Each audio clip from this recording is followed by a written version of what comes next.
في هذه الدقائق المعدودة هذا اليوم يوم عظيم، يوم شكر، وهذا الشكر لأهل الشكر كما قال النبي عليه الصلاة والسلام: من لم يشكر الناس لم يشكر الله. شكرا لدولة الإمارات العربية المتحدة لأنها أتاحت لنا هذه الفرصة للقاء ومناقشة أوضاع بلادنا مع الناشط والمدير التنفيذي لقناة ONN الفضائية الأخ العزيز جوهر محمد. في هذه الدقائق أدعو لهذه الدولة: اللهم احفظ الشيخ خليفة بن زايد رئيس دولة الإمارات، ونائبه هو الشيخ محمد بن راشد حاكم دبي، وكذلك الشيخ محمد بن زايد ولي عهد أبو ظبي. اللهم احفظ دولة الإمارات من الفتن ما ظهر منها ما بطن، وأدم عليها الأمن والأمان وعلى سائر بلاد المسلمين. نشكركم شكرا جزيلا. فرقم زميل أن أخذ دور الإمارات ويأخذ دور إثيوبيا، ولكنه أخذ مني شيئا غير مسموح له. عامل إيه كالنافي؟ عامل إيه؟ بسم الله الرحمن الرحيم. ما أدري من أين أبدأ بالضيف ولا بالمضيف.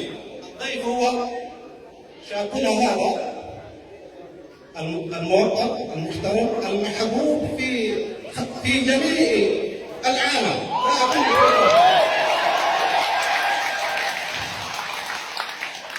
نسأل الله أن يبارك فيه وأن يجعل شابا كشباب أصحاب رسول الله صلى الله عليه وسلم.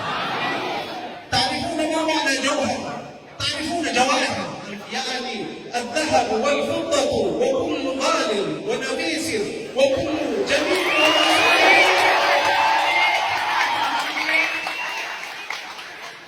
نسأل الله أن يبارك فيه وأن يجمع شباب إثيوبيا تحته. عندنا أيها الناس، عندنا 3 شباب في إثيوبيا: الأب الدكتور أبي أحمد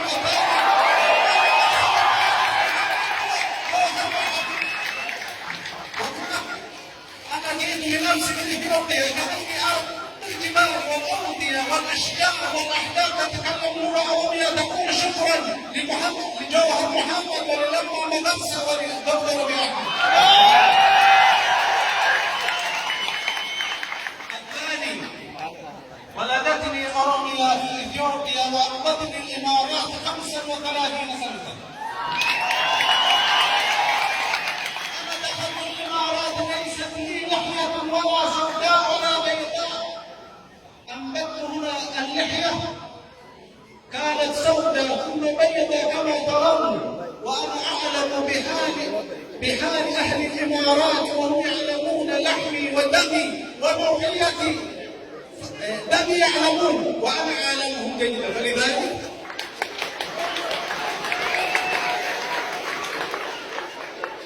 هذا بلد شيخ زايد رحمه الله، بلد شيخ محمد بن زايد، بلد محمد بن راشد، وبلد شيوخ الإمارات. والله الذي لا إله غيره. أيها الشباب والشابات، في ملاحظة عند دخول جوهر محمد. أنا ربما مقبول لنا في إثيوبيا، لكن شيوخ الإمارات من الرئيس ونائبه وكل شيوخ الإمارات إذا دخلوا في مثل هذا المكان يدخلون كأنهم يدخلون بيتهم من تواضعهم، وجزاهم الله خيرا. فلذلك نسأل الله لهذا البلد الطيب، بلد التسامح، بلد شيخ زايد، بلد شيخ محمد بن راشد، بلد شيخ محمد بن زايد، أن يجعل هذه البلدة وردة بورود الخليج. إن الإمارات وردة بورود الخليج.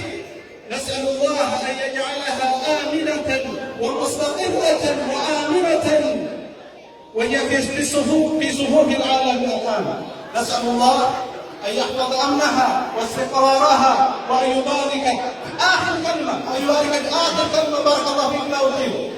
ما تعرفون أن تواضع شعب الإمارات إذا ضيفوا ضيفا خاصة في البادية يحملون الغداء على رؤوسهم ويقدمون للضيف وهكذا. وجزاهم الله خيرا وأن يبارك الله في شعبنا.